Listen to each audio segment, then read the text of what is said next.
전략 포인트 살펴보는 시간입니다. 현물시장의 전략부터 알아보겠습니다. 자, KTB투자증권 김윤서 연구원과 함께하겠습니다. 연구원님 안녕하세요. 네, 안녕하세요. 네, 오늘 장 어디에 중심을 두고 보고 계신가요? 네, 일단 그 시장 분위기 자체가 조금 이제 좀 과도했던 매크로 리스크가 좀 점진적으로 좀 완화되고 있는 분위기인 것 같습니다.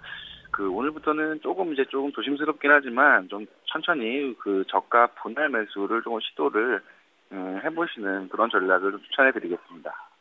시장에 대해서 조금 낙관적인 시각으로 바뀌신 것 같은데요. 그렇게 보시는 그 이유 설명을 해주시죠.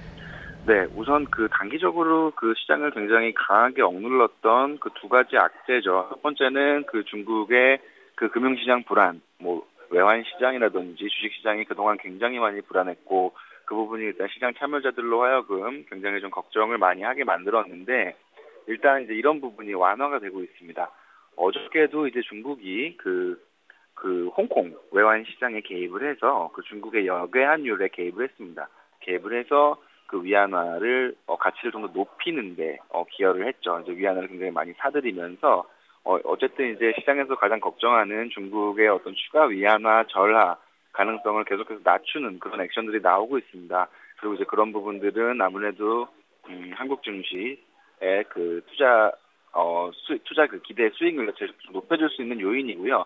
일단 이제 단기적으로 리스크가 완화되고 주가가 여기서 더 무너지지만 않는다면 시장에서는 계속해서 좀 밸류에이션에 대해서 좀 고려를 할 것 같고, 또 많이 빠진 종목들에 대한 좀 저가 매수세가 유입이 될 가능성이 높습니다.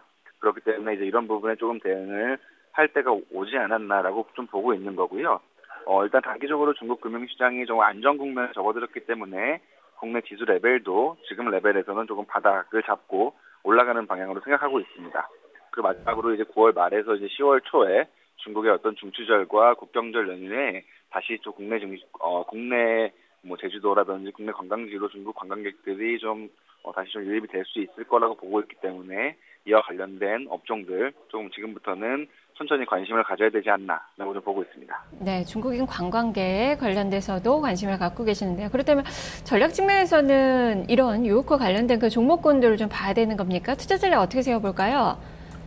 네, 우선 한국은행에서 나온 관광 통계를 보면은 일단 8월 달까지는 중국 외국인 관광객 입국자 수가 그렇게 좀 현저하게 늘어나지 않았습니다. 아직까지 8월 달까지는 중국 관광객 수가 회복이 되지 않았지만 8월 말부터 이제 다시 부킹이 시작되고 9월에서 10월부터는 다시 예전과 같은 중국 관광객들의 유입이 기대가 되기 때문에 이러한 부분들, 특히 중국 관광객 인바운드 관련된 업종들에 지금부터 좀 관심을 가지면 괜찮지 않을까라고 보고 있고요. 대표적으로 지금 화장품 관련된 업종들 이번 조정을 통해서 좀 가격 매력이 생겼다고 보고 있기 때문에 그쪽으로는 좀 분할 매수 전략을 좀 추천해드리고 있고, 그다음에 이 외에도 중국 소비가 관련된 업종들 중에서 3, 4분기에 좀 실적 가시성이 높은 그런 업종 중심으로 대응을 하셨으면 좋겠습니다.